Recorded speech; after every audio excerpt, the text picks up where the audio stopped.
Good morning and welcome back to Early Morning with Sue. Who can utter the mighty acts of the Lord? Who can declare all his praise? Psalm 106:2. So the question today is, what is my why to live for? During World War II, the Nazis stripped Viktor Frankl of everything he owned after his arrest. He arrived at Auschwitz with only his manuscript, a book he had been researching and writing for years, sewn into the lining of his coat. Upon arrival, even that was taken from him. He later wrote, "I had to undergo and overcome the loss of my spiritual child. It seemed as if nothing and no one would survive me. I found myself confronted with the question of whether, under such circumstances, my life was ultimately void of any meaning." Days later, the Nazis forced the prisoners to give up their clothes.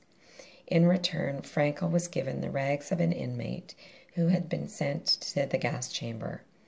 In the pocket of the garment, he found a torn piece of paper, a page from a Hebrew prayer book. On it was the foremost Jewish prayer, Shema Yisrael, which begins, "Hear, O Israel, the Lord our God is one God."